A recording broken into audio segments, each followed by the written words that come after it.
6. मंदिर स्थापत्य और मूर्तिकला। ठीक से नहीं जानते कि भारत में पूजा स्थल के रूप में मंदिर का निर्माण कब शुरू हुआ और उस समय मंदिर का उपयोग क्या था। मंदिर देवी देवताओं की पूजा करने और ऐसी धार्मिक क्रियाएं संपन्न करने के लिए भी बनाए गए होंगे जो पूजा कार्य से जुड़ी होती हैं। फिर आगे चलकर मंदिर महत्वपूर्ण धार्मिक और सामाजिक संस्थाओं के रूप में बढ़ने लगे, जैसा कि अनेक शिलालेखों के साक्ष्यों से पता चलता है। इन शिलालेखों पर राजाओं द्वारा दिए गए बड़े बड़े धर्मदायों का उल्लेख मिलता है। ऐसे मंदिरों में कालांतर में आवश्यकताओं के अनुसार अनेक मंडप जैसे कि अर्ध मंडप, महामंडप, नाट्य या रंग मंडप आदि जोड़ दिए गए। यह निश्चित रूप से कहा जा सकता है कि 10वीं शताब्दी तक आते आते भू प्रशासन में मंदिर की भूमिका काफी अहम हो गई थी। प्राचीन मंदिर, जहां एक ओर स्तूप और उनका निर्माण कार्य जारी रहा, वहीं दूसरी ओर सनातन हिंदू धर्म के मंदिर और देवी देवताओं की प्रतिमाएं भी बनने लगीं। अक्सर मंदिरों को संबंधित देवी देवताओं की मूर्तियों से सजाया जाता था। पुराणों में उल्लिखित कथाएं सनातन धर्म की आख्यान प्रस्तुतियों का हिस्सा बन गई। हर मंदिर में एक प्रधान या अधिष्ठाता देवता की प्रतिमा होती थी। मंदिरों के पूजा गृह 3 प्रकार के होते हैं। आय संघर किस्म, जिसमें प्रदक्षिणा पथ होता है। ई निरंतर किस्म, जिसमें प्रदक्षिणा पथ नहीं होता है। और ई सर्वतभद्र, जिसमें सब तरफ से प्रवेश किया जा सकता है। कुछ महत्वपूर्ण मंदिर उत्तर प्रदेश में देवगढ़ तथा मध्य प्रदेश में एरन व नचना कुठार और विदिशा के पास उदयगिरी में पाए जाते हैं। ये मंदिर साधारण श्रेणी के हैं जिनमें बरामदा, बड़ा कक्ष, मंडप और पीछे पूजा गृह है। हिंदू मंदिर का मूल रूप हिंदू मंदिर निम्न भागों से निर्मित होता है। आय गर्भगृह, जो प्रारंभिक मंदिरों में एक छोटा सा प्रकोष्ठ होता था। उसमें प्रवेश के लिए एक छोटा सा द्वार होता था, लेकिन समय के साथ साथ इस प्रकोष्ठ का आकार बढ़ता गया। गर्भगृह में मंदिर के मुख्य अधिष्ठाता देवता की मूर्ति को स्थापित किया जाता है और यही अधिकांश पूजा पाठ या धार्मिक क्रियाओं का केंद्र बिंदु होता है। ई मंडप अर्थात मंदिर का प्रवेश कक्ष, जो कि काफी बड़ा होता है। इसमें काफी बड़ी संख्या में भक्तगण इकट्ठा हो सकते हैं। इस मंडप की छत आमतौर पर खंभों पर टिकी होती है। पूर्वोत्तर काल में इन पर शिखर बनाए जाने लगे, जिसे उत्तर भारत में शिखर और दक्षिण भारत में विमान कहा जाने लगा। वाहन अर्थात मंदिर के अधिष्ठाता देवता की सवारी। वाहन को एक स्तंभ या ध्वज के साथ गर्भगृह के साथ कुछ दूरी पर रखा जाने लगा। भारत में मंदिरों की 2 श्रेणियों को जाना जाता है, उत्तर भारत की नागर शैली और दक्षिण भारत की द्रविड़ शैली। कुछ विद्वानों के मतानुसार वैश्य शैली भी एक स्वतंत्र शैली है, जिसमें नागर और द्रविड़ दोनों शैलियों की कुछ चुनी हुई विशेषताओं का मिश्रण पाया जाता है। इन परंपरागत प्रमुख श्रेणियों के अंतर्गत और भी कई उपशैलियां आती हैं। हम आगे इस अध्याय में इन उपशैलियों पर चर्चा करेंगे। आगे चलकर मंदिरों के भवनों के निर्माण में ज्यों-ज्यों जटिलता बढ़ती गई, उनमें तरह तरह की प्रतिमाओं की स्थापना के लिए आले दिवाले जोड़े जाते रहे, मगर मंदिर की पहले जैसी ही बनी रही। आधारभूत योजना, नक्शा, मूर्तिकला, मूर्ति विद्या और अलंकरण। देवी देवताओं की मूर्तियों का अध्ययन कला इतिहास की एक अलग शाखा के अंतर्गत आता है, जिसे मूर्ति विद्या आइकनोग्राफी कहा जाता है। मूर्ति विद्या, जिसे प्रतिमा विद्या भी कहा जाता है, के अंतर्गत कतिपय प्रतीकों तथा पुराण कथाओं के आधार पर मूर्ति की पहचान की जाती है। अक्सर कई बार ऐसा भी होता है कि देवता की आधारभूत कथा और अर्थ तो सदियों तक एक जैसा ही बना रहता है, किंतु स्थान और समय के सामाजिक, राजनीतिक या भौगोलिक संदर्भ में उसका उपयोग कुछ बदल जाता है। प्रत्येक क्षेत्र और काल में प्रतिमाओं की शैली सदा एक जैसी नहीं रही। प्रतिमा विद्या में अनेक स्थानीय परिवर्तन आते रहे। मूर्तिकला तथा अलंकरण शैली में भी व्यापकता आती गई और देवी देवताओं के रूप उनकी कथाओं के अनुसार बनते बदलते गए। मंदिर मूर्ति की स्थापना की योजना बड़ी सूझबूझ के साथ बनाई जाती रही।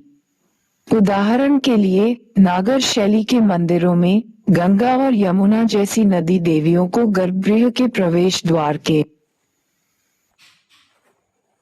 पास रखा जाता है, जबकि द्रविड़ मंदिरों में द्वारपालों को आमतौर पर मंदिर के मुख्य द्वार यानी गोपुरम पर रखा जाता है।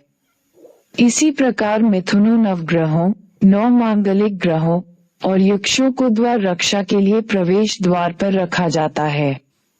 मुख्य देवता यानी मंदिर के अधिष्ठाता देवता के विभिन्न रूपों या पक्षों को गर्भगृह की बाहरी दीवारों पर दर्शाया जाता है। 8 दिशाओं के स्वामी यानी इष्ट दिक्पालों को गर्भगृह की बाहरी दीवारों और मंदिर की बाहरी दीवारों पर अपनी अपनी दिशा की ओर अभिमुख दिखाया जाता है। मुख्य देवालयों की चारों दिशाओं में छोटे देवालय होते हैं, जिनमें मुख्य देवता के परिवार या अवतारों की मूर्तियों को स्थापित किया जाता है। देवी देवताओं के भिन्न भिन्न रूपों की मूर्तियों को देखने से पता चलता है कि भिन्न भिन्न पंथों या संप्रदायों के बीच दार्शनिक वाद विवाद और प्रतियोगिताएं चलती थीं, जिनके कारण उनके रूपों के प्रस्तुतिकरण में भी विविधता आ गई।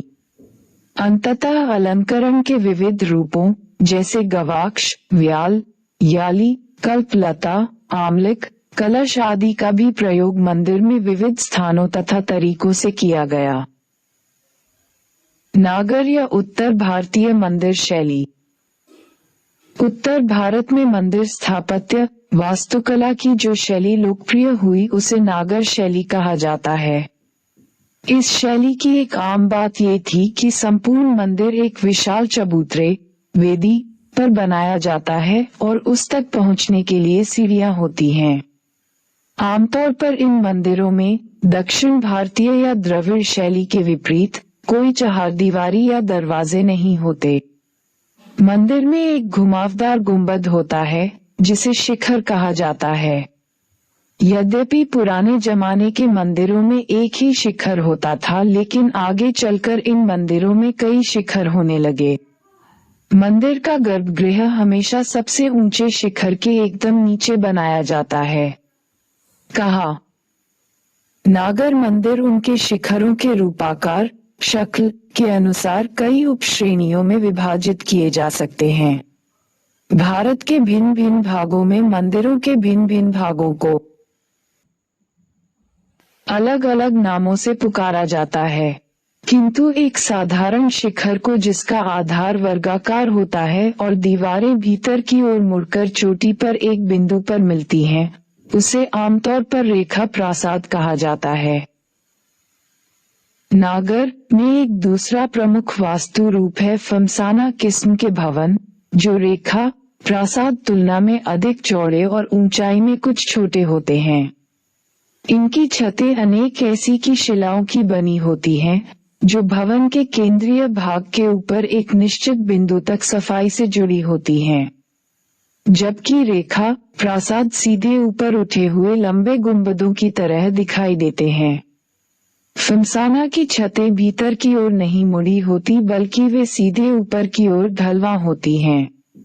बहुत से उत्तर भारतीय मंदिरों में आप ये देखेंगे कि फमसाना डिजाइन का प्रयोग मंडपों में हुआ है, जबकि मुख्य गर्भगृह एक रेखा प्रासाद में रखा गया है। कालांतर में रेखा प्रासाद जटिल हो गए और वे एक अकेले लंबे गुंबद की तरह दिखने की बजाय मंदिरों पर कई छोटे छोटे शिखर बनने लगे। ये शिखर पहाड़ की चोटियों की तरह ऊपर उठे होते थे और उनमें सबसे बड़ा शिखर बीच में होता था, और यह बीच वाला शिखर हमेशा गर्भगृह के ठीक ऊपर होता था। वल्लभी नागर शैली की उपश्रेणी कहलाती है। वल्लभी श्रेणी के वर्गाकार मंदिरों में मेहराबदार छतों से शिखर का निर्माण होता है। इस मेहराबी कक्ष का किनारा गोल होता है।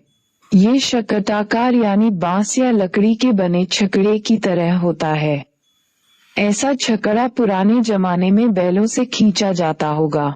ऐसे भवनों को आमतौर पर शकटाकार भवन, वैगन वॉल्टेड बिल्डिंग कहा जाता है। जैसा कि ऊपर बताया गया है, मंदिर का रूप उन प्राचीन भवन रूपों से प्रभावित था जो 5वीं शताब्दी से पहले बनाए जाते थे। भवनों की वल्लभी किस्म उनमें से एक थी। उदाहरण के लिए, यदि आप शैलकृत बौद्ध चैत्यों की निर्माण योजना नक्शे का अध्ययन करें तो पाएंगे कि उनमें से अधिकतर चैत्यों का रूप लंबे कक्षों, प्रकोष्ठों जैसा है और उनकी आखिरी पीठ मुड़ी हुई है। भीतर से छत का ये हिस्सा भी शकटाकार, अर्धगोल चापवितान दिखाई देता है। मध्य भारत। उत्तर प्रदेश, मध्य प्रदेश और राजस्थान के प्राचीन मंदिरों में अनेक समानताएं पाई जाती हैं। इनमें सबसे उल्लेखनीय समानता यह है कि ये सभी मंदिर बलुआ पत्थर के बने हुए हैं। गुप्त काल के सबसे पुराने संरचनात्मक मंदिर जो आज भी मौजूद हैं, मध्य प्रदेश में पाए जाते हैं। वे अपेक्षाकृत साधारण किस्म के आडंबरहीन पूजा स्थल हैं। इनमें एक छोटा मंडप होता है जो 4 खंभों पर टिका होता है। यह मंडप एक साधारण वर्गाकार मुखमंडप, पोर्च सा होता है और उसके आगे एक छोटा सा कक्ष होता है जो गर्भगृह का काम देता है। इस संबंध में महत्वपूर्ण बात यह है कि ऐसे 2 मंदिर आज बचे हुए हैं। उनमें से एक उदयगिरी में है जो विदिशा के सीमांत क्षेत्र में स्थित है तथा गुफा मंदिरों के एक बड़े हिंदू संकुल का भाग है, और दूसरा मंदिर सांची में स्तूप के निकट स्थित है। ये समतल छत वाला प्रथम मंदिर है। इसका अर्थ ये हुआ कि दोनों धर्मों के मंदिर स्थापत्य वास्तु में एक जैसे परिवर्तन किए जा रहे थे।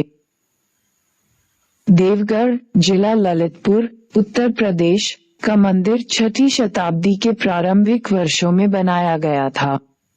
इसका मतलब ये हुआ कि यह मंदिर उपर्युक्त सांची और उदयगिरी, मध्य प्रदेश के छोटे मंदिरों के लगभग 100 साल बाद बना था। इसलिए इसे गुप्तकालीन मंदिर स्थापत्य का एक श्रेष्ठ उदाहरण माना जाता है। यह मंदिर वास्तुकला की पंचायतन शैली में निर्मित है, जिसके अनुसार मुख्य देवालय को एक वर्गाकार वेदी पर बनाया जाता है और 4 कोनों में 4 छोटे सहायक देवालय बनाए जाते हैं। इस प्रकार कुल मिलाकर 5 छोटे बड़े देवालय बनाए जाते हैं, इसीलिए इस शैली को पंचायतन शैली कहा जाता है। इसका ऊंचा और वक्रेखीय शिखर भी इसी काल की पुष्टि करता है। शिखर रेखा प्रासाद शैली पर बना है, जिससे ये स्पष्ट होता है कि यह मंदिर श्रेष्ठ नागर शैली का आरंभिक उदाहरण है। पश्चिमाभिमुख मंदिर का प्रवेश द्वार बहुत भव्य है। इसके बाएं कोने पर गंगा और दाएं कोने पर यमुना है। इसमें विष्णु के अनेक रूप प्रस्तुत किए गए हैं, जिसके कारण लोगों का यह मानना है कि इसके चारों उप देवालयों में भी विष्णु के अवतारों की मूर्तियां ही स्थापित थीं। इसीलिए लोग इसे ब्रह्मश दशावतार मंदिर समझने लगे। लेकिन वास्तविकता तो ये है कि हम नहीं जानते कि ये चारों उप देवालय मूल रूप से किन किन देवताओं को समर्पित थे। मंदिर की दीवारों पर विष्णु की 3 उद्धृतियां, उभरी आकृतियां हैं। दक्षिणी दीवार पर शेषशयन, पूर्वी दीवार पर नर नारायण और पश्चिमी दीवार पर गजेंद्र मोक्ष का। शेषशयन विष्णु का वह रूप है जब उन्हें अपने वाहन शेषनाग, जिसे अनंत भी कहा जाता है, पर लेटा हुआ दिखाया जाता है। यह विष्णु का वह पक्ष है जो उन्हें शाश्वत निद्रा में प्रस्तुत करता है। नर नारायण जीवात्मा और परमात्मा के बीच की चर्चा को दर्शाता है और गजेंद्र मोक्ष प्राप्ति की कहानी है, जिसमें विष्णु को प्रतीकात्मक रूप से एक असुर का, जिसने एक मगर का रूप धारण कर लिया था, दमन करते हुए बताया गया है। दृश्य चित्रित है। इन उद्धृतियों की स्थिति से यह पता चलता है कि इस मंदिर में परिक्रमा दक्षिण से पश्चिम की ओर की जाती थी, जबकि आजकल प्रदक्षिणा दक्षिणावर्त क्लॉकवाइज की जाती है। एक बात और भी है, यह मंदिर पश्चिमाभिमुख है। ऐसा बहुत कम देखने को मिलता है। अधिकांश मंदिरों का मुख पूर्व या उत्तर की ओर होता है। कालांतर में अनेक छोटे छोटे आकारों के मंदिर बनाए गए। वैषम्य के रूप में अगर हम चंदेल राजाओं द्वारा निर्मित खजुराहो के मंदिरों का अध्ययन करें, जो देवगढ़ के मंदिर से लगभग 400 वर्ष बाद 10वीं शताब्दी में बनाए गए थे, तो पाएंगे कि मंदिर वास्तुकला की नागर शैली और रूप में नाटकीय रूप से कितना अधिक विकास हो गया था। खजुराहो का लक्ष्मण मंदिर विष्णु को समर्पित है। यह मंदिर चंदेलवंशीय राजा धंग द्वारा 954 ई में बनाया गया था। नागर शैली में निर्मित यह मंदिर एक ऊंची वेदी प्लेटफॉर्म पर स्थित है और उस तक पहुंचने के लिए सीढ़ियां बनी हुई हैं। इसके कोनों में 4 छोटे देवालय बने हैं और इसके गगनचुंबी शिखर पिरामिड की तरह सीधे आकाश में खड़े हुए उसके उद्ग्र उठान को प्रदर्शित कर रहे हैं। इसके शिखर के अंत में एक नालीदार चक्रिका तश्तरी है जिसे आमलक कहा जाता है और उस पर एक कलश स्थापित है।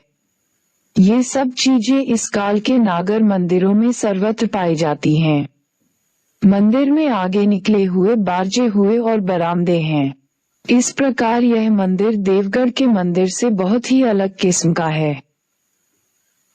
खजुराहो स्थित कंदरिया महादेव मंदिर का निर्माण भारतीय मंदिर स्थापत्य की शैली की पराकाष्ठा है। इस विशाल मंदिर के स्थापत्य एवं मूर्तिकला में मध्यकालीन भारतीय मंदिर निर्माण के वे सभी लक्षण विद्यमान हैं जिनके लिए मध्य भारत की स्थापत्य कला श्रेष्ठता जानी जाती है। खजुराहो के मंदिर अपनी कामोद्दीप एवं श्रृंगार प्रधान प्रतिमाओं के लिए भी बहुत प्रसिद्ध हैं। इनमें श्रृंगार रस को उतना ही महत्व दिया गया है जितना कि मानव की आध्यात्मिक खोज को, और इसे पूर्णब्रह्म का ही एक महत्वपूर्ण अंश माना जाता था। इसलिए अनेक हिंदू मंदिरों में आलिंगनबद्ध मिथुन को शुभ मानकर उसकी मूर्तियां स्थापित की हुई हैं। आमतौर पर ऐसी मिथुन प्रतिमाओं को मंदिर के प्रवेश द्वार पर अथवा किसी बाहरी दीवार पर रखा जाता था। इसके अलावा ऐसी प्रतिमाएं अक्सर मंडप और मुख्य देवालय के बीच दीवारों पर बनाई जाती थीं। खजुराहो की प्रतिमाओं की अपनी एक खास शैली है जिसके कुछ विशिष्ट लक्षण हैं, जैसे वे अपने पूरे उभार के साथ हैं, वे आसपास के पत्थर से काटकर बनाई गई हैं, उनकी नाक तीखी है, ठुड्डी बड़ी हुई है, आंख लंबी और मोड़े लंबी मुड़ी हुई हैं।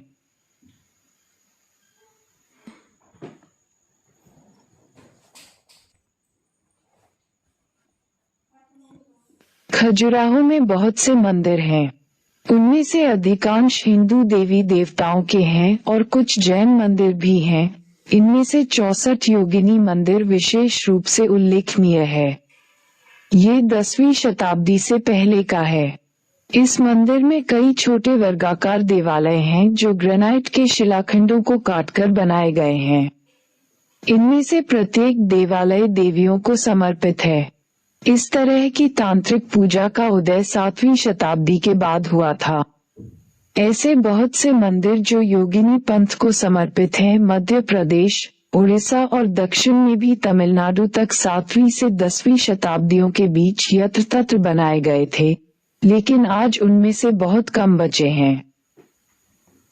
पश्चिमी भारत भारत के पश्चिमोत्तर क्षेत्र में, जिसमें गुजरात और राजस्थान शामिल हैं, और कभी कभी शैलीगत विशेषताओं के कारण पश्चिमी मध्य प्रदेश को भी इसमें शामिल कर लिया जाता है, मंदिर इतने अधिक हैं कि उन पर व्यापक रूप से विचार नहीं किया जा सकता। ये मंदिर रंग और किस्म दोनों ही दृष्टियों से अनेक प्रकार के पत्थरों से बने हैं।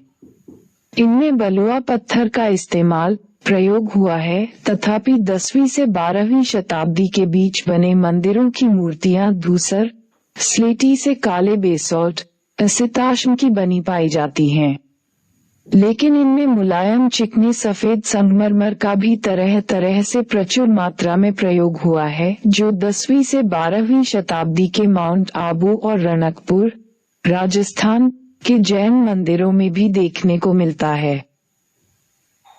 इस क्षेत्र के अत्यंत महत्वपूर्ण कला ऐतिहासिक स्थलों में से एक है गुजरात में शामलाजी, जो ये दर्शाता है कि इस क्षेत्र की पूर्ववर्ती कला परंपराएं गुप्त काल के बाद की शैली के साथ किस प्रकार मिल गई थी, जिसके फलस्वरूप मूर्तिकला में एक अलग नई शैली का उदय हुआ। धूसर स्तरित चट्टानों से बनी अनेक मूर्तियां इस क्षेत्र में पाई गई हैं, जिनका समय 6वीं शताब्दी के आसपास का माना जा सकता है। इनके संरक्षक कौन थे, इस विषय में तो मतभेद है, पर इनका काल इनकी शैली के आधार पर निर्धारित कर दिया गया है।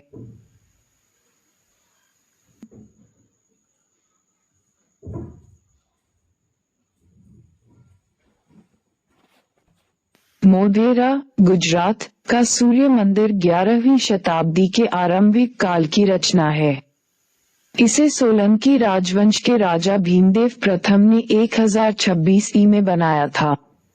सूर्य मंदिर में सामने की ओर एक अत्यंत विशाल वर्गाकार जलाशय है, जिसमें सीढ़ियों की सहायता से पानी तक पहुंचा जा सकता है। इसे सूर्य कुंड कहते हैं। नदी, तालाब, कुंड, बावली जैसे किसी भी जल निकाय का किसी पवित्र एवं धार्मिक वास्तु स्थल के पास होना पुराने जमाने से ही आवश्यक समझा जाता रहा है। इस काल तक आते आते ये जल निकाय अनेक मंदिरों के हिस्से बन गए। यह 100 वर्ग मीटर के क्षेत्रफल वाला वर्गाकार जलाशय है। जलाशय के भीतर की सीढ़ियों के बीच में 108 छोटे छोटे देवस्थान बने हुए हैं। एक अलंकृत विशाल चाप तोरण दर्शनार्थी को सीधे सभा मंडप तक ले जाता है। यह मंडप चारों ओर से खुला है, जैसा कि उन दिनों पश्चिम तथा मध्य भारत के मंदिरों में आम रिवाज था। गुजरात की काष्ठ उत्कीर्णन की परंपरा का प्रभाव इस मंदिर में उपलब्ध प्रचुर उत्कीर्णन तथा मूर्ति निर्माण के कार्यों पर स्पष्ट दिखाई देता है। किंतु केंद्रीय छोटे देवालय की दीवारों पर कोई उत्कीर्णन कार्य नहीं किया गया है और दीवारें सादी छोड़ दी गई हैं। चूंकि मंदिर पूर्वाभिमुख है, इसलिए हर वर्ष विषुव के समय यानी 21 मार्च और 23 सितंबर को जब दिन रात बराबर होते हैं, सूर्य सीधे केंद्रीय देवालय पर चमकता है। पूर्वी भारत। पूर्वी भारत के मंदिरों में वे सभी मंदिर शामिल हैं जो पूर्वोत्तर क्षेत्र, बंगाल और ओडिशा में पाए जाते हैं। इन तीनों में से प्रत्येक क्षेत्र में अपनी अपनी विशिष्ट किस्म के मंदिरों का निर्माण किया गया। पूर्वोत्तर क्षेत्र और बंगाल के वास्तुशिल्प के इतिहास का अध्ययन करना कठिन हो गया है, क्योंकि उन क्षेत्रों में निर्मित अनेक प्राचीन मंदिरों के भवनों का नवीकरण कर दिया गया है और उन स्थलों पर इस समय मंदिरों का जो रूप बचा हुआ है वह परवर्ती काल में ईंट और कंक्रीट का बना हुआ है, जिससे उनका मूल रूप ढक गया है। फिर भी ऐसा प्रतीत होता है कि चिकनी पकी मिट्टी, टेराकोटा ही भवन निर्माण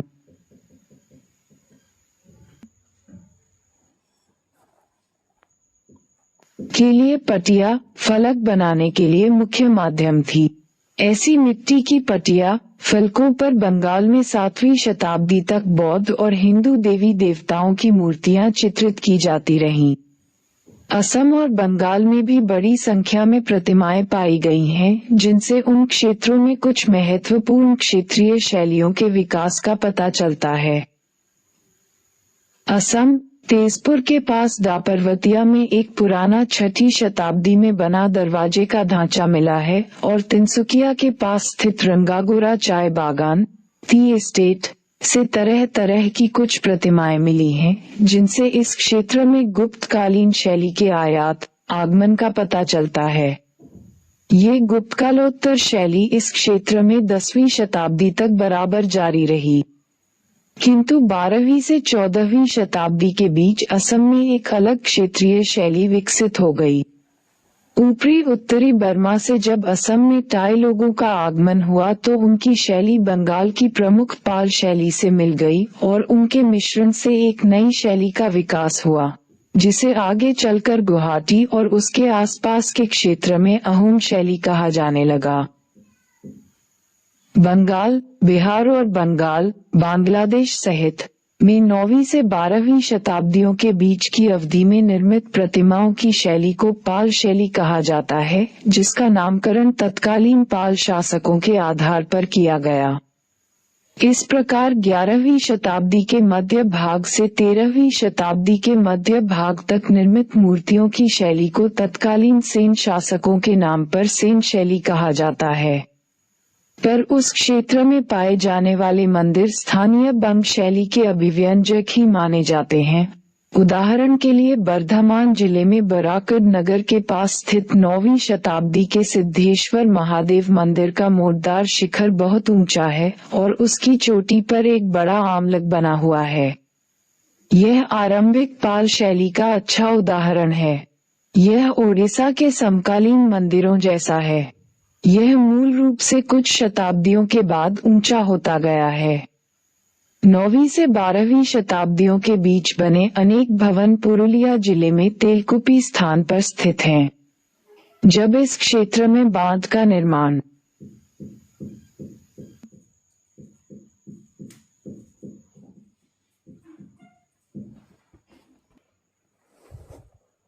हुआ तो वे पानी में समा गए। ये भवन उस क्षेत्र में प्रचलित अनेक महत्वपूर्ण शैलियों में से हैं, जिनसे पता चलता है कि तत्कालीन कलाकार उन सभी शेष नागर उपशैलियों से परिचित थे जो उस समय उत्तर भारत में प्रचलित थीं। पुरुलिया जिले में कुछ मंदिर आज भी विद्यमान हैं, जो उस काल के बताए जाते हैं।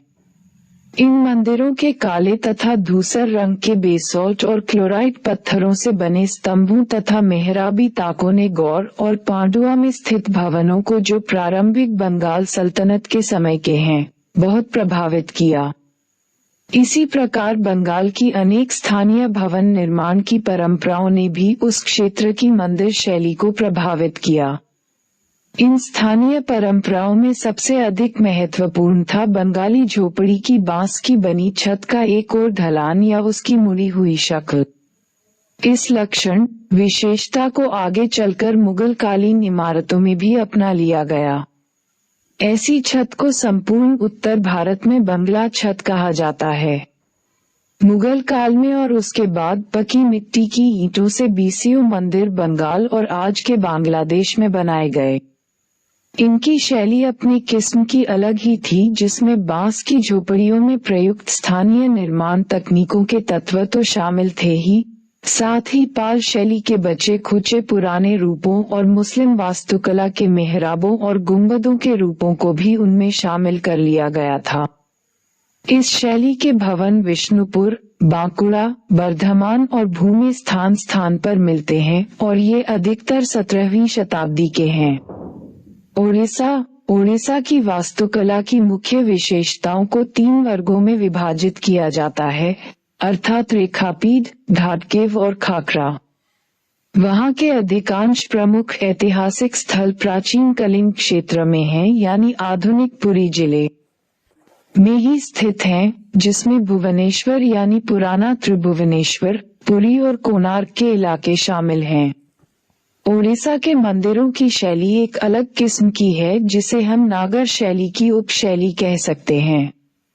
आमतौर पर शिखर, जिसे ओडिशा में देवल कहते हैं, इस उपशैली के अंतर्गत लगभग चोटी तक एकदम ऊर्ध्वाधर यानी बिल्कुल सीधा खड़ा होता है, पर चोटी पर जाकर अचानक तेजी से भीतर की ओर मुड़ जाता है। इन मंदिरों में देवालयों से पहले सामान्य रूप से मंडल होते हैं, जिन्हें ओडिशा में जगमोहन कहा जाता है। मुख्य मंदिर की भू योजना हमेशा लगभग वर्गाकार होती है, जो ऊपरी ढांचे के भागों में मस्तक पर वृत्ताकार हो जाती है। इससे लाट लंबाई में लगभग बेलनाकार दिखाई देती है। लाट के आले दिवाले आमतौर पर वर्गाकार होते हैं। मंदिरों का बाहरी भाग अत्यंत उत्कीर्णित होता है, जबकि भीतरी भाग आमतौर पर खाली होता है। ओडिशा के मंदिरों में आमतौर पर चहारदीवारी होती है। बंगाल की खाड़ी के तट पर स्थित कोणार्क में भव्य सूर्य मंदिर के अब भग्नावशेष ही देखने को मिलते हैं। यह मंदिर 1240 ई के आसपास बनाया गया था। इसका शिखर बहुत भारी भरकम था और कहते हैं कि उसकी ऊंचाई 70 मीटर थी। इसका स्थल इसके भार को न सह सका और यह शिखर 19वीं शताब्दी में धराशायी हो गया। मंदिर का विस्तृत संकुल एक चौकोर परिसर के भीतर स्थित था। उसमें से अब जगमोहन यानी नृत्य मंडप ही बचा है। अब इस मंडप तक पहुंचा नहीं जा सकता, पर इसके बारे में ये कहा जाता है कि यह मंडप हिंदू वास्तुकला में सबसे बड़ा घिरा हुआ अहाता है। सूर्य मंदिर एक ऊंचे आधार वेदी पर स्थित है। इसकी दीवारें व्यापक रूप से अलंकारिक उत्कीर्णन से ढकी हुई हैं। इनमें बड़े बड़े पहियों के 12 जोड़े हैं। पहियों में आरे और नाभिकेंद्र ब हैं, जो सूर्य देव की पौराणिक कथा का स्मरण कराते हैं, जिसके अनुसार सूर्य 7 घोड़ों द्वारा खींचे जा रहे रथ पर सवार होते हैं। ये सब प्रवेश द्वार के सियान सीढ़ियों पर उकेरा हुआ है। इस प्रकार यह संपूर्ण मंदिर किसी शोभायात्रा में खींचे जा रहे विशाल रथ जैसा प्रतीत होता है। मंदिर की दक्षिणी दीवार पर सूर्य की एक विशाल प्रतिमा है जो हरे पत्थर की बनी हुई है। ऐसा कहा जाता है कि पहले ऐसी 3 आकृतियां थीं। उनमें से हर एक आकृति एक अलग किस्म के पत्थर पर बनी हुई अलग अलग दिशा की ओर अभिमुख थी। चौथी दीवार पर मंदिर के भीतर जाने का दरवाजा बना हुआ था, जहां से सूर्य की वास्तविक किरणें गर्भगृह में प्रवेश करती थीं। पहाड़ी क्षेत्र कुमाऊं, गढ़वाल, हिमाचल और कश्मीर की पहाड़ियों में वास्तुकला का एक अनोखा रूप विकसित हुआ। चूंकि कश्मीर का क्षेत्र गांधार कला के प्रमुख स्थलों जैसे तक्षशिला, पेशावर और पश्चिमोत्तर सीमा प्रांत के पास था, इसलिए 5वीं शताब्दी तक आते आते कश्मीर की कला पर गांधार शैली का प्रबल प्रभाव दृष्टिगोचर होने लगा। दूसरी ओर उसमें गुप्तकालीन और गुप्तोत्तरकालीन परंपराएं भी जुड़ने लगीं, जो सारनाथ और मथुरा से यहाँ तक कि गुजरात और बंगाल के केंद्रों से भी वहाँ तक पहुँची। ब्राह्मण, पंडित और बौद्ध भिक्षुक कश्मीर, गढ़वाल, कुमाऊं और मैदानी क्षेत्र के धार्मिक केंद्रों जैसे कि बनारस, नालंदा और दक्षिण में कांचीपुरम तक के केंद्रों के बीच अक्सर यात्रा करते रहते थे। फलस्वरूप बौद्ध और हिंदू परंपराएं आपस में मिलने लगीं और फिर पहाड़ी इलाकों तक फैल गईं। स्वयं पहाड़ी क्षेत्रों की भी अपनी एक अलग परंपरा थी, जिसके अंतर्गत लकड़ी के मकान बनाए जाते थे, जिनकी छतें ढलवा होती थीं। इसलिए पहाड़ी क्षेत्रों में अनेक स्थानों पर हम देखेंगे कि मुख्य गर्भगृह और शिखर तो रेखा प्रासाद शैली में बने होते हैं, जबकि मंडप काष्ठ वास्तु के एक पुराने रूप में होता है। कभी कभी मंदिर स्वयं पैगोडा स्तूप की सूरत ले लेता है। कश्मीर का कारकोटा काल वास्तुकला की दृष्टि से अत्यधिक उल्लेखनीय है। उन्होंने बहुत से मंदिर बनाए, जिनमें से पिंडरथान में निर्मित मंदिर सबसे अधिक महत्वपूर्ण है। ये मंदिर 8वीं और 9वीं शताब्दी में बनाए गए थे। देवालय के पास जलाशय होने की परंपरा का पालन करते हुए पिंडेरनाथ का मंदिर जलाशय के बीच में बनी हुई एक वेदी पर निर्मित है। वैसे तो कश्मीर में बौद्ध और हिंदू दोनों धर्मों के अनुयायियों के होने के साक्ष्य मिलते हैं, पर यह मंदिर एक हिंदू देवस्थान है और संभवतः शिव को समर्पित है। इस मंदिर की वास्तुकला कश्मीर की वर्षों पुरानी परंपरा के अनुरूप है, जिसके अंतर्गत लकड़ी की इमारतें बनाई जाती थीं।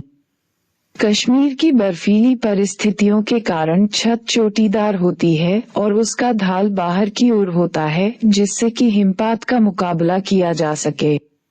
यह मंदिर बहुत ही कम अलंकृत और गुप्तोत्तरकालीन प्रचुर गहरे उत्कीर्णन की सौंदर्य शैली से बहुत हटकर है। हाथियों की कतार का बना आधार तल और द्वार पर बने अलंकरण ही इस मंदिर की सजावट हैं।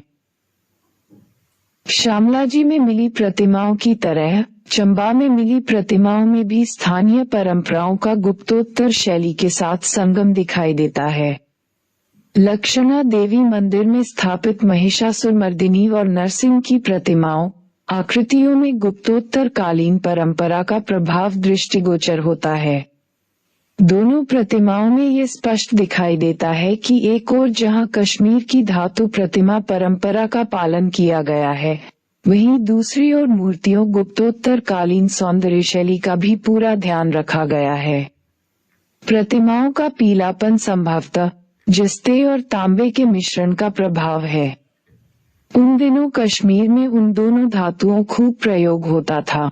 इस मंदिर में एक शिलालेख है जिसमें ये कहा गया है कि यह मंदिर राजा मेरुवर्मन के शासन काल में 7वीं शताब्दी में बनाया गया था। कुमाऊं के मंदिरों की चर्चा करें तो वहां के 2 मंदिर विशेष रूप से उल्लेखनीय हैं। इनमें से एक अल्मोड़ा के पास जगेश्वर में और दूसरा पिथौरागढ़ के पास चंपावत में है। ये दोनों मंदिर इस क्षेत्र में नागर वास्तुकला के उत्कृष्ट उदाहरण हैं। द्रविड़ या दक्षिण भारतीय मंदिर शैली। जैसा कि ऊपर बताया जा चुका है, नागर शैली के मंदिर आमतौर पर ऊंची कुर्सी प्लिंथ पर बनाए जाते हैं। इसके विपरीत द्रविड़ मंदिर चारों ओर एक चहारदीवारी से घिरा होता है। इस चहारदीवारी के बीच में प्रवेश द्वार होते हैं जिन्हें गोपुरम कहते हैं। मंदिर के गुंबद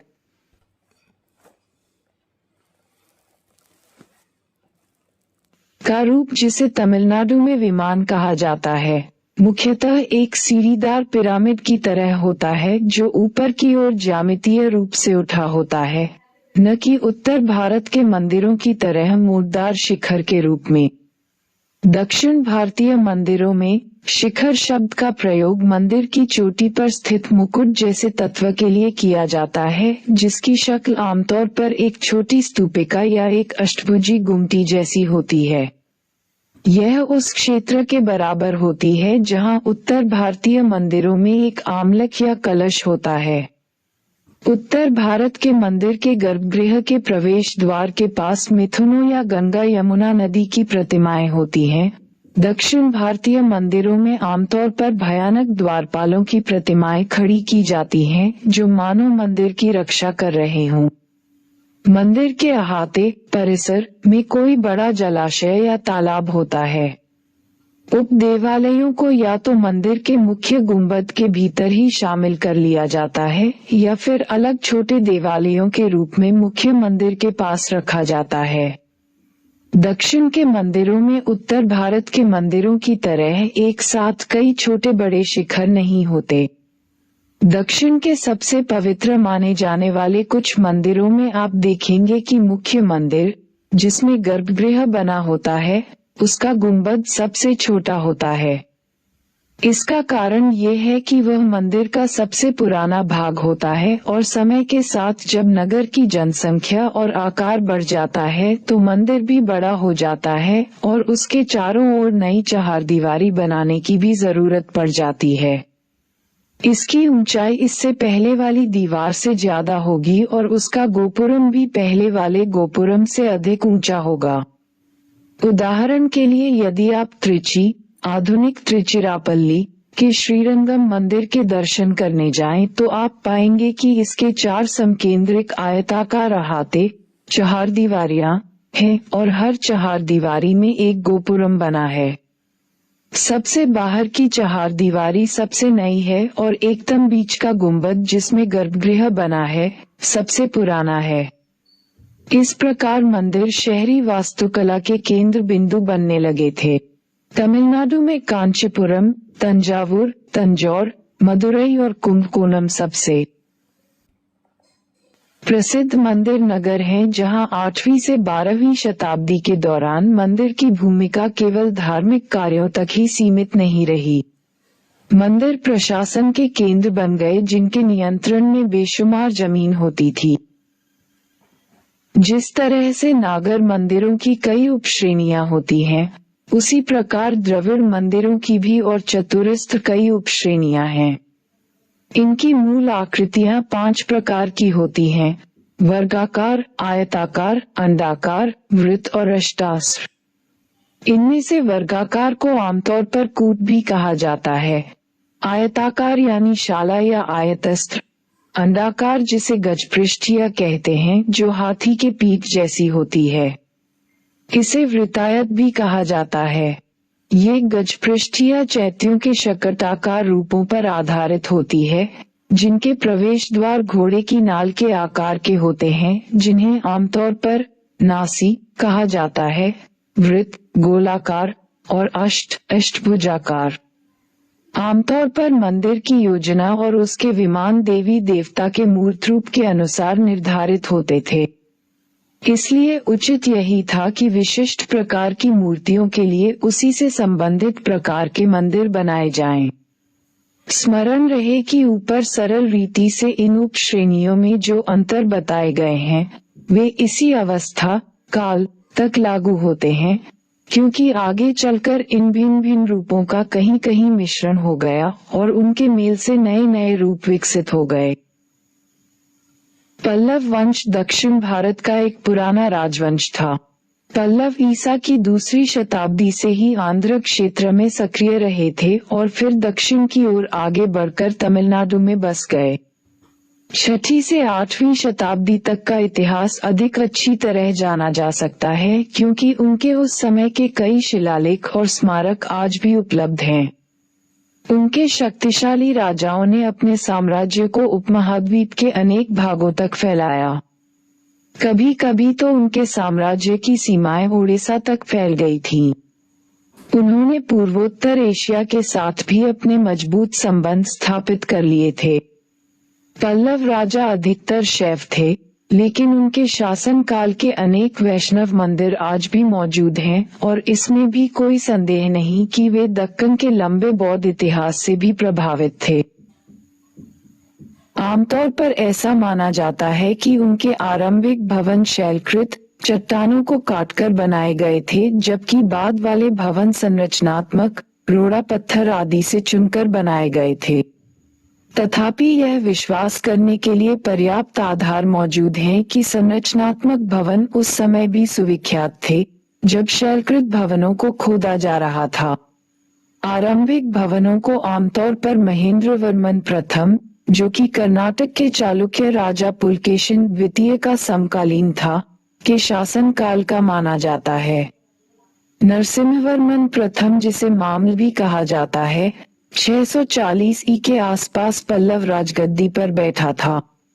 उसके बारे में ये प्रसिद्ध है कि उसने पुलकेशिन द्वितीय को हराकर उसके हाथों अपने पिता को मिली हार का बदला लिया और महाबलीपुरम में अनेक भवनों के निर्माण का कार्य प्रारंभ किया। संभवतः इसीलिए महाबलीपुरम को उसके नाम का अनुकरण करते हुए मामलपुर कहा गया। महाबलीपुरम का तटीय मंदिर बाद में संभवतः नरसिंहवर्मन द्वितीय 700-728 जिन्हें राजसिंह भी कहा जाता है, के द्वारा बनवाया गया। इस मंदिर का मुंह समुद्र की ओर करके इसे पूर्वाभिमुख बना दिया गया। परंतु यदि आप इसे गौर से देखें तो पाएंगे कि इस मंदिर में वास्तव में 3 देवालय हैं, जिनमें से 2 शिव के हैं। उनमें से एक पूर्वाभिमुख और दूसरा पश्चिमाभिमुख है और उन दोनों के बीच अनंतशयनम रूप में विष्णु का मंदिर है। यह एक असामान्य बात है, क्योंकि मंदिरों में आमतौर पर एक ही मुख्य देवालय होता है, पूजा के 3 स्थान नहीं होते। इससे ये पता चलता है कि मंदिरों की मूल योजना संभवतः इस रूप में नहीं थी और आगे चलकर परवर्ती संरक्षकों ने मूल देवालय के साथ और देवालय जोड़ दिए।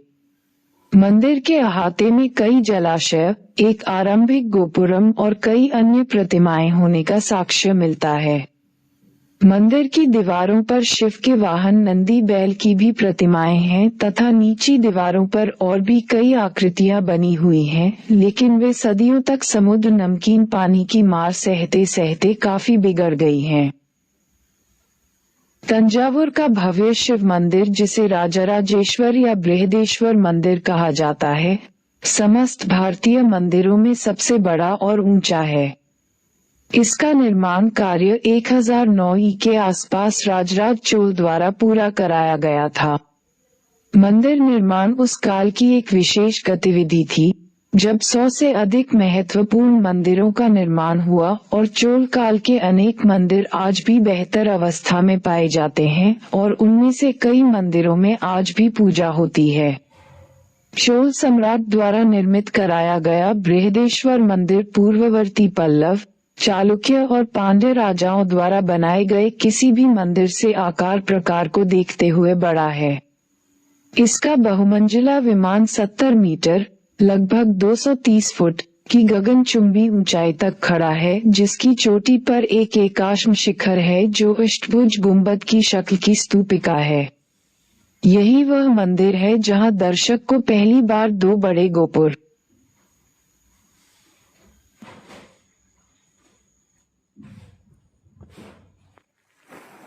देखने को मिलते हैं।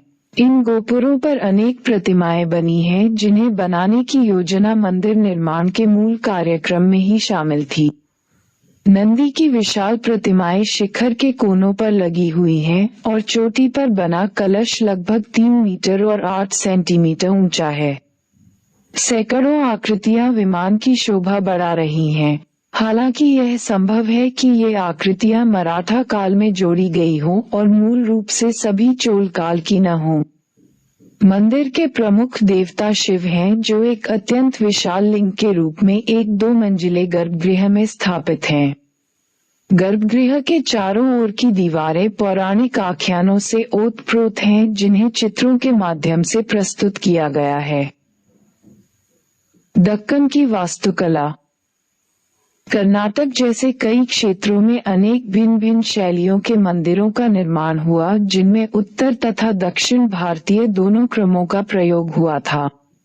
कुछ विद्वानों ने तो इस क्षेत्र के मंदिरों को नागर एवं द्रविड़ शैली से हटकर उनकी मिश्रित शैली माना है।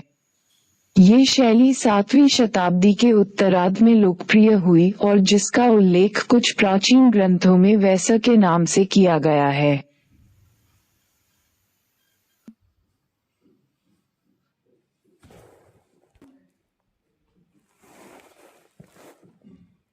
सातवीं शताब्दी के आखिरी और 8वीं शताब्दी के आरंभिक दशकों में एलोरा की महत्वाकांक्षी परियोजना अधिक भव्य बन गई। 750 ई के आसपास तक दक्कन क्षेत्र पर आरंभिक पश्चिमी चालुक्यों का नियंत्रण राष्ट्रकूटों द्वारा हथिया लिया गया था। उनकी वास्तुकला की सबसे बड़ी उपलब्धि थी एलोरा का कैलाशनाथ मंदिर, जिसे हम भारतीय शैलकृत वास्तुकला की कम से कम 1000 वर्ष पूर्व की परंपरा की पराकाष्ठा कह सकते हैं।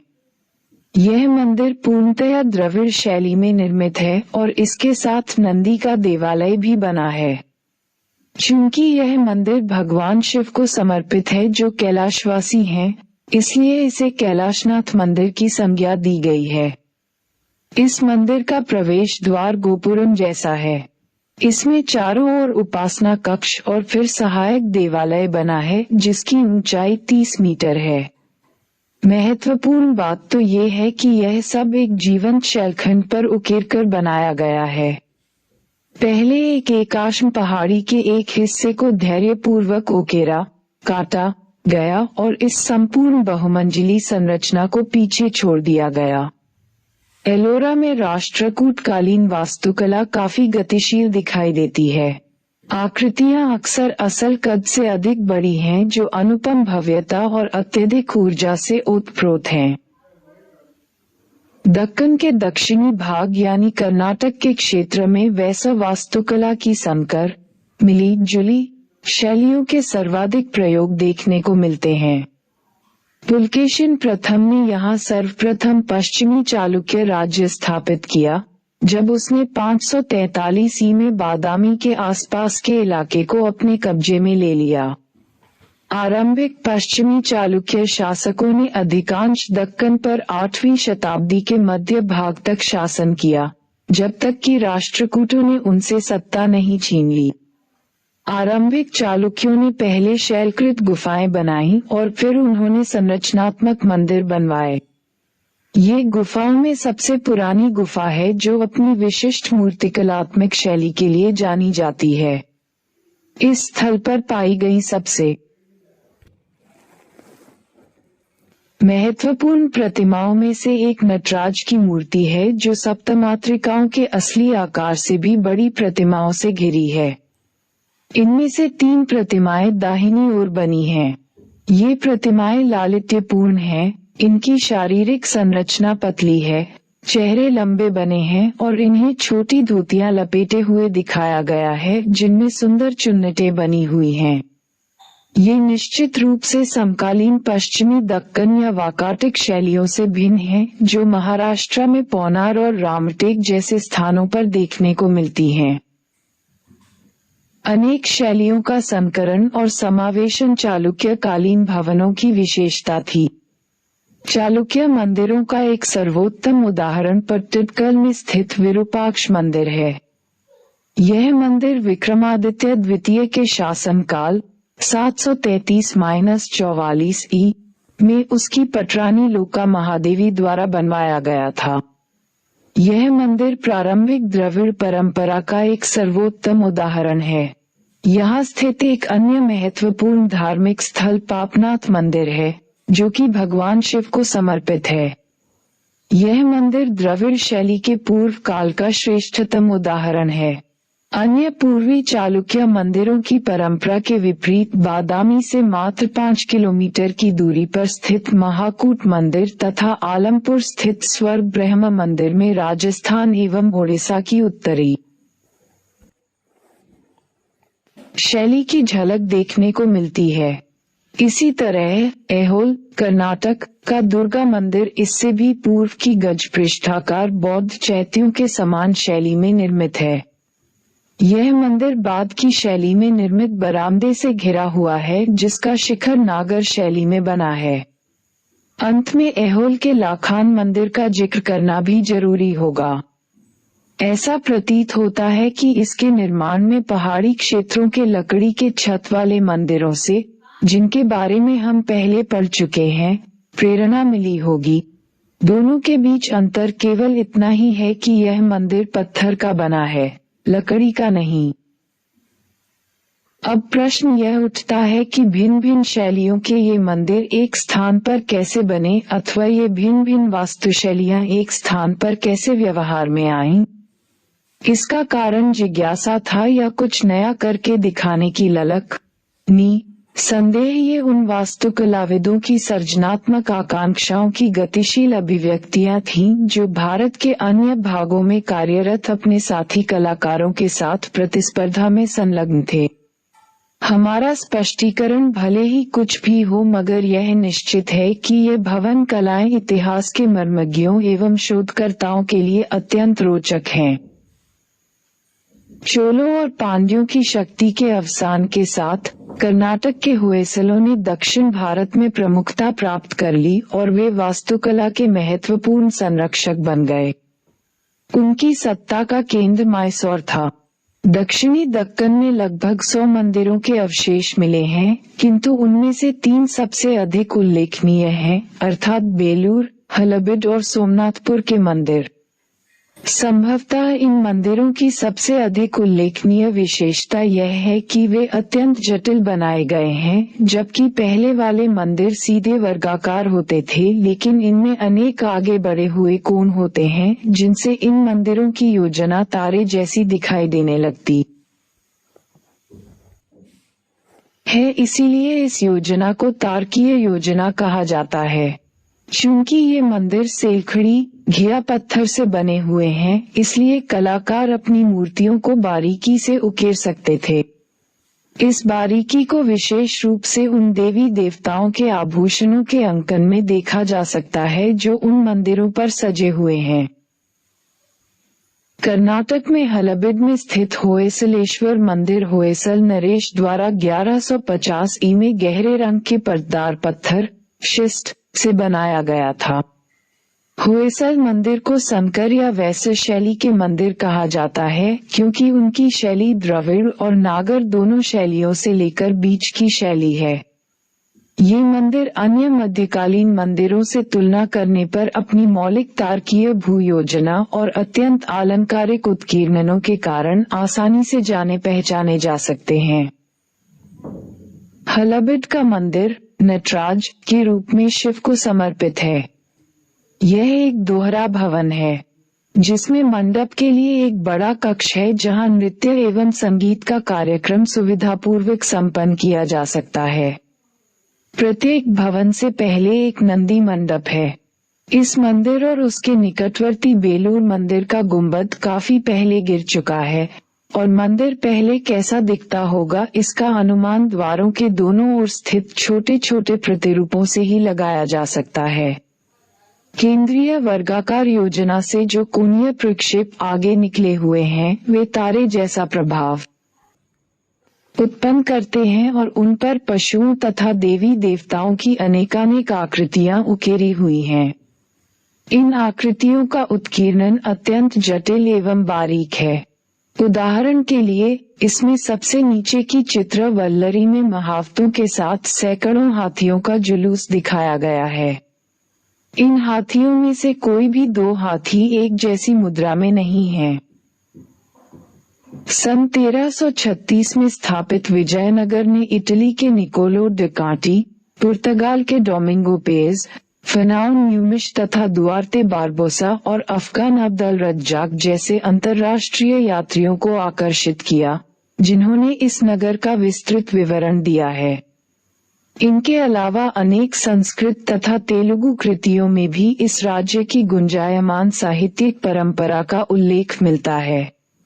वास्तुकला की दृष्टि से विजयनगर में सदियों पुरानी द्रविड़ वास्तु शैलियों और पड़ोसी सल्तनतों द्वारा प्रस्तुत इस्लामिक प्रभावों का संश्लिष्ट रूप मिलता है। इनकी मूर्तिकला जो मूल रूप से चोल आदर्शों से निकली थी और जब उन्हीं आदर्शों की स्थापना के लिए प्रयत्नशील थी, उसमें भी विदेशियों की उपस्थिति की झलक दिखाई देती है। उनके 15वीं शताब्दी के अंतिम दशकों और 16वीं शताब्दी के आरंभिक दशकों के बीच के संकलनवादी मिश्रित भग्नावशेषों में जो उस समय का इतिहास सुरक्षित है, उससे पता चलता है कि विजयनगर का वह युग धन धान्य, संपन्नता एवं संस्कृति के सम्मिश्रण का समय था। बौद्ध और जैन वास्तुकला की प्रगति। अब तक यद्यपि हमने 5वीं से 14वीं शताब्दियों के दौरान हिंदू वास्तुकला में हुई प्रगति एवं परिवर्तनों पर ही अपना ध्यान केंद्रित किया था, पर यह भी ध्यान देने योग्य बात है कि इस काल में बौद्ध और जैन वास्तुकला भी हिंदू वास्तुकला से पीछे नहीं रही, बल्कि कदम से कदम मिलाकर साथ साथ प्रगति करती रही। एलोरा जैसे स्थलों में भी बौद्ध, हिंदू और जैन स्मारक साथ साथ पाए जाते हैं, जैसे कि बादामी, खजुराहो, कन्नौज आदि में किन्हीं दो धर्मों के अवशेष एक दूसरे के आसपास पाए जाते हैं। जब 6ठी शताब्दी में गुप्त साम्राज्य का पतन हो गया तो बिहार और बंगाल का पूर्वी क्षेत्र, जिसे ऐतिहासिक रूप से मगध कहा जाता था, एक साथ जुड़कर एक हो गया और पश्चिम में अनेक छोटे छोटे राजपूत राज्य उभर आए। 8वीं शताब्दी में पाल शासकों ने इस पूर्वी क्षेत्र में शक्ति प्राप्त कर ली। द्वितीय पाल शासक धर्मपाल अत्यंत शक्तिशाली बन गया और उसने शक्तिशाली राजपूत प्रतिहारों को परास्त करके अपना साम्राज्य स्थापित कर लिया। धर्मपाल ने अपने सुदृढ़ साम्राज्य को गंगा नदी के उपजाऊ मैदान में कृषि और अंतर्राष्ट्रीय व्यापार के सहारे समृद्ध बना लिया। बोधगया निश्चित रूप से एक अत्यंत प्रसिद्ध बौद्ध स्थल है। इस तीर्थ स्थल पूजा तभी से की जाती रही है जब सिद्धार्थ को ज्ञान यानी बुद्धत्व प्राप्त की हो गया था और वे गौतम बुद्ध बन गए थे। यहाँ के बोध वृक्ष का तो महत्व है ही क्योंकि सिद्धार्थ ने इसी की छाया में बुद्धत्व प्राप्त किया था, लेकिन बोधगया का महाबोधि मंदिर उस समय ईंटों से बनाए जाने वाले महत्वपूर्ण भवनों की याद दिलाता है। ऐसा कहा जाता है कि बोधि वृक्ष के नीचे सर्वप्रथम जो देवालय बना था उसका निर्माता सम्राट अशोक था। उस देवालय के चारों ओर जो वेदिका बनी हुई है वह मौर्य काल के बाद लगभग 100 BC में बनाई गई थी। मंदिर के भीतर बहुत से आलों दीवालों में जो प्रतिमाएं स्थापित हैं, वे पाल राजाओं के शासनकाल में 8वीं शताब्दी में बनाई गई थीं।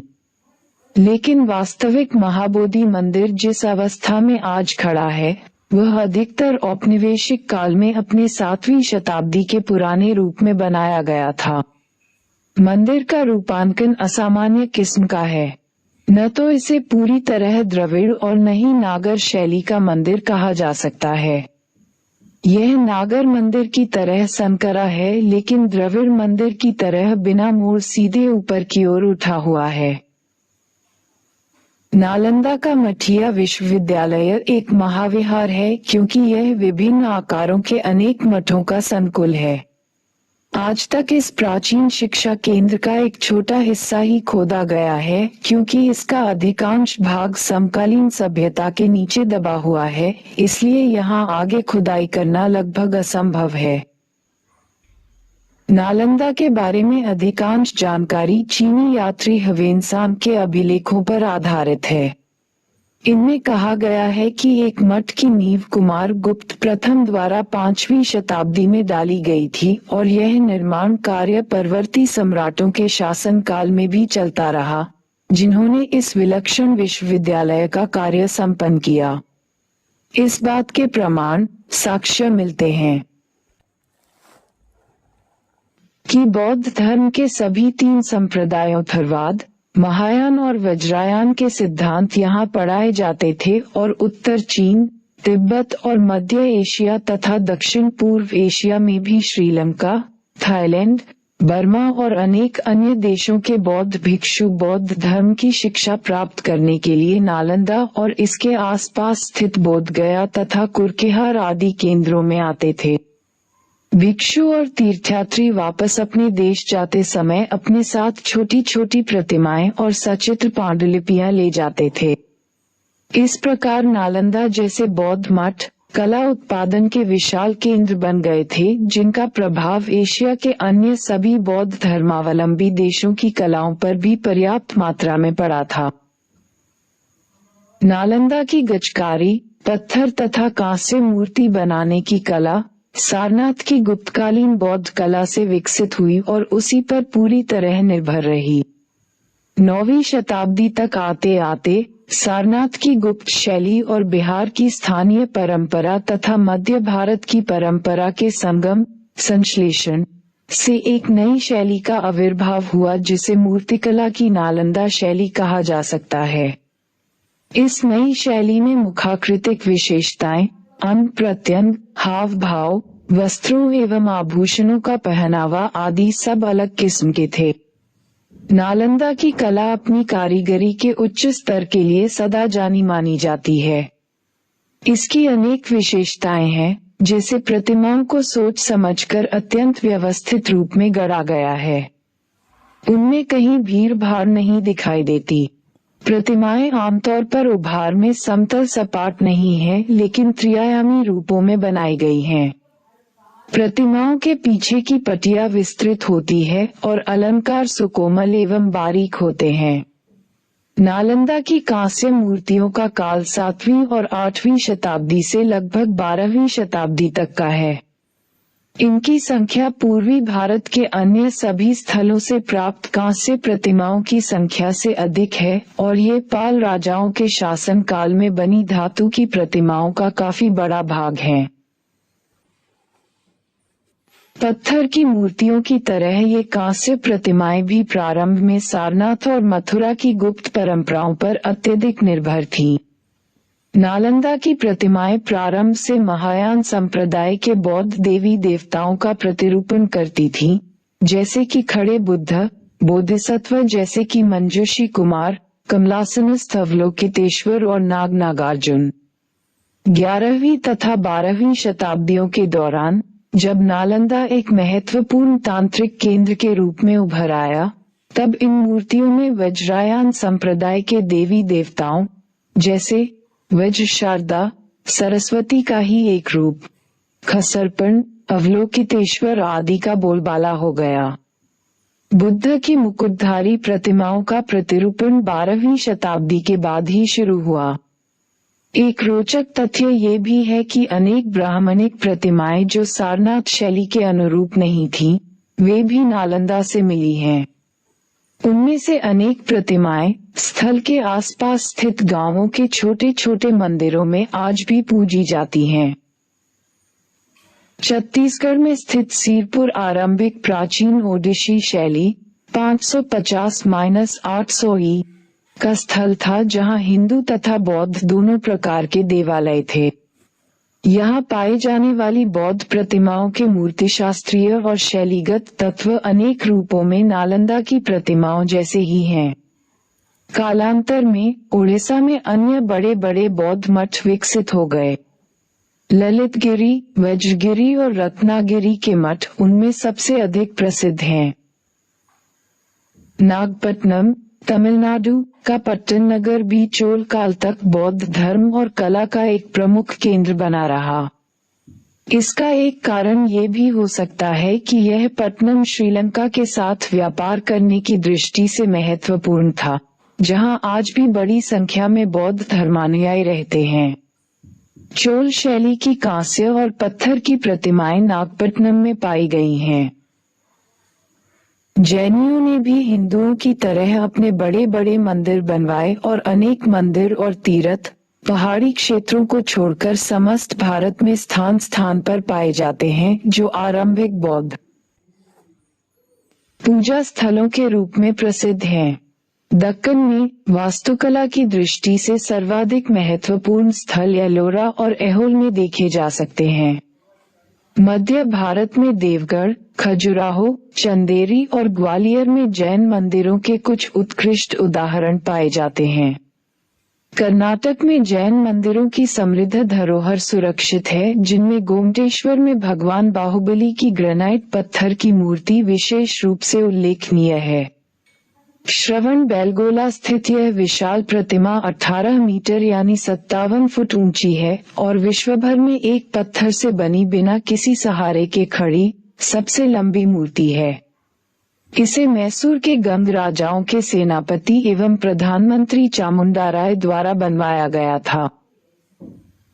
राजस्थान में माउंट आबू पर स्थित जैन मंदिर विमल शाह द्वारा बनाए गए थे। इनका बाहरी हिस्सा बहुत सादा है, जबकि भीतरी भाग बढ़िया संगमरमर तथा भारी मूर्तिकलात्मक साज सज्जा से अलंकृत है, जहां गहरी कटाई बेलबूटों जैसी प्रतीत होती है। मंदिर की प्रसिद्धि का कारण ये है कि इसकी हर भीतरी छत पर बेजोड़ नमूने बने हुए हैं और इसकी गुंबद वाली छतों के साथ साथ सुंदर आकृतियां बनी हैं। काठियावाड़, गुजरात में पालिताना के निकट शत्रुंजय की पहाड़ियों में एक विशाल जैन तीर्थ स्थल है, जहां एक साथ जुड़े हुए 20 मंदिर दर्शनीय हैं। इस अध्याय में हमने ईसा की 5वीं से 6वीं शताब्दी तक के मूर्तिकला और वास्तुकला के अवशेषों के बारे में पढ़ा, जो भिन्न भिन्न किस्म के पत्थर, मिट्टी और कांस्य से बनाए गए थे। निस्संदेह चांदी और सोने जैसे अन्य माध्यमों से भी प्रतिमाएं बनाई गई होंगी, लेकिन उन्हें पिघलाकर और कामों में ले लिया गया होगा। अनेक मूर्तियां लकड़ी और हाथी दांत से भी बनाई गई होंगी, लेकिन वे अपनी भंगुरता के कारण नष्ट हो गई होंगी। प्रतिमाओं को अक्सर रंगा भी जाता होगा, मगर उनके रंग भी जलवायविक तत्वों की मार के कारण सैकड़ों सालों तक अक्षुण्ण नहीं रह सकते। इस काल में चित्रकला की भी समृद्ध परंपरा रही थी, मगर उस समय के बचे हुए कुछ ही उदाहरण कुछ धार्मिक भवनों में भित्तियों के रूप में बचे हैं। देश में कांस्य मूर्तियां बड़ी संख्या में पाई गई हैं, जिनके बारे में अगले अध्याय में चर्चा की जाएगी। मध्यकालीन भारत के विभिन्न क्षेत्रों में स्थित प्रमुख कला शैलियों एवं कुछ प्रसिद्ध स्मारकों का यहाँ वर्णन किया गया है।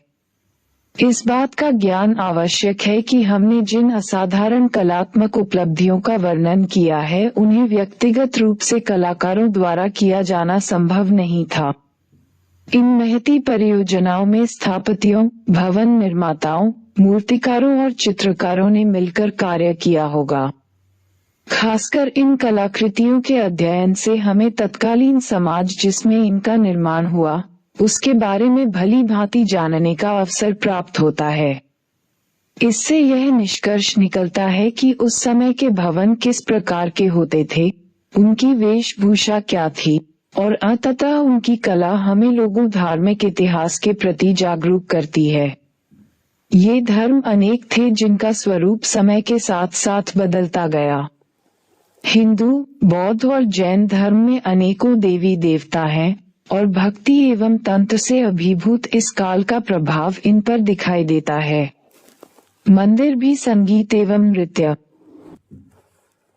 महाबलीपुरम पल्लव काल का एक महत्वपूर्ण पर्यटन नगर है जहां अनेकों शैलकृत एवं स्वतंत्र खड़े मंदिरों का निर्माण 7वीं-8वीं शताब्दी में हुआ।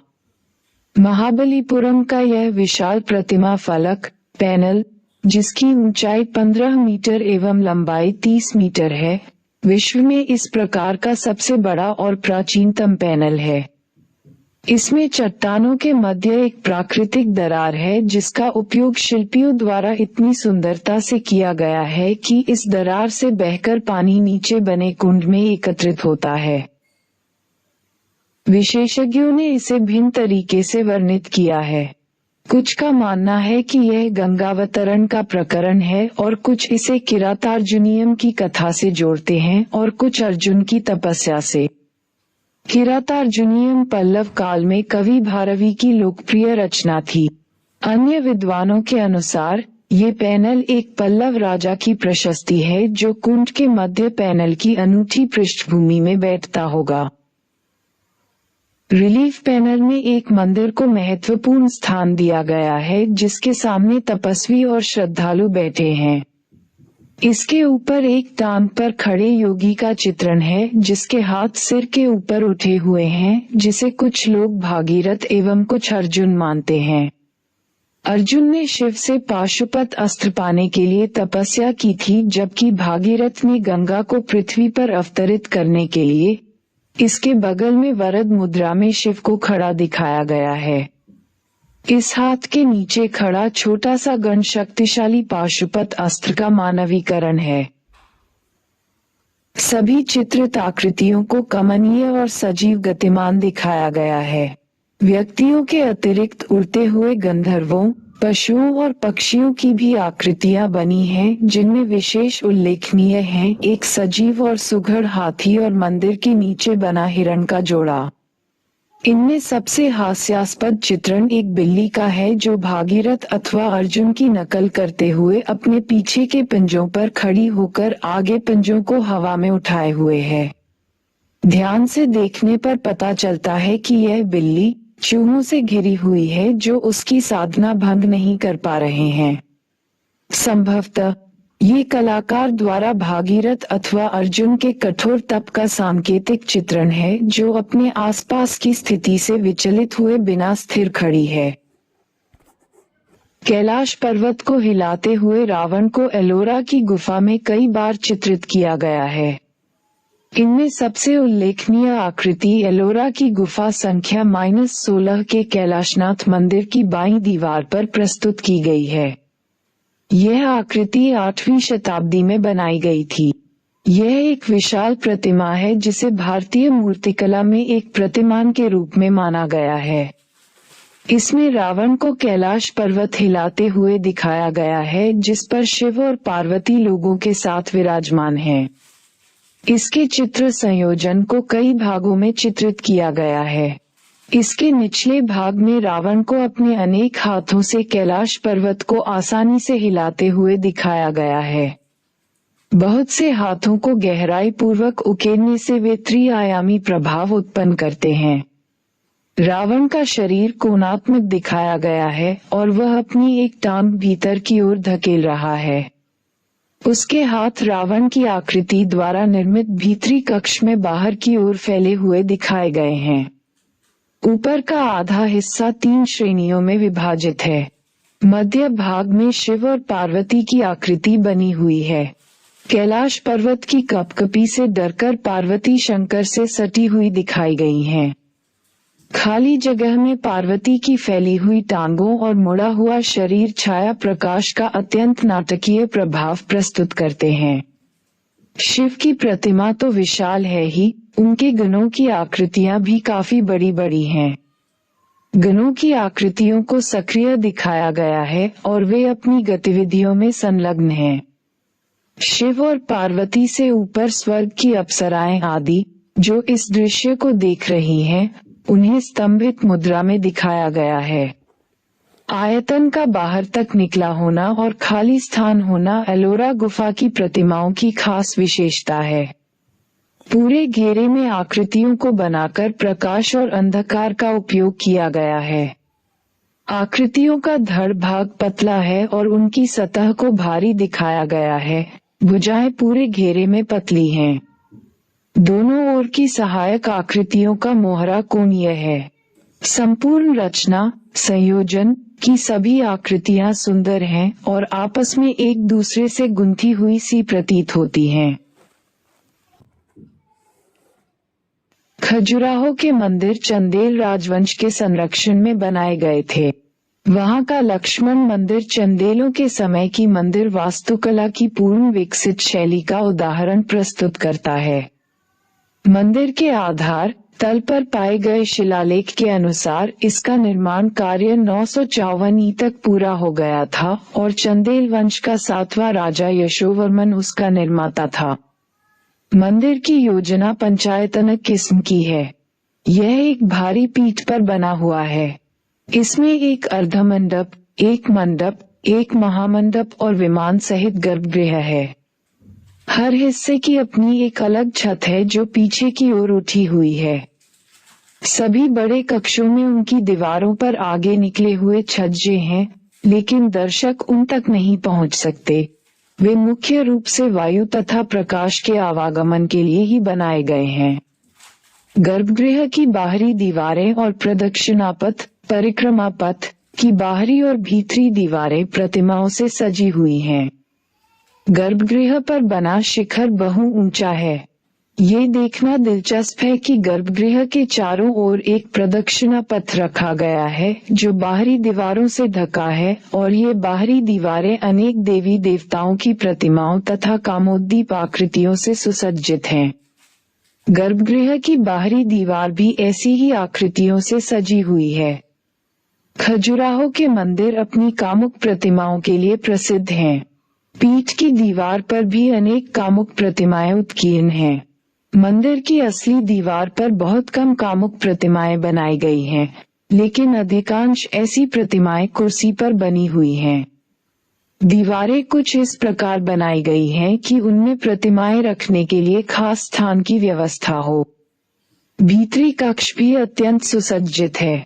गर्भगृह का प्रवेश द्वार भारी भरकम स्तंभों और सरदिलों से बनाया गया है, जिन पर दरवाजों की सजावट के लिए छोटी छोटी आकृतियां उकेरी हुई हैं।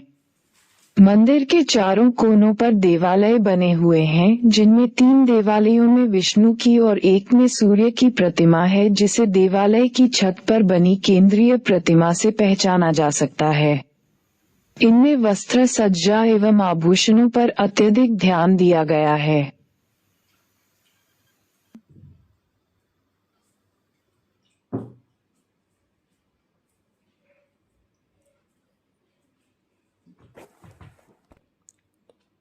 कलाओं के मुख्य केंद्र बन गए और 10वीं शताब्दी के बाद से मंदिर विशाल भूमि के मालिक हो गए, क्योंकि राजाओं ने उन्हें भूमि दान में दी और उनके रख रखाव में उनकी प्रशासनिक भूमिका थी।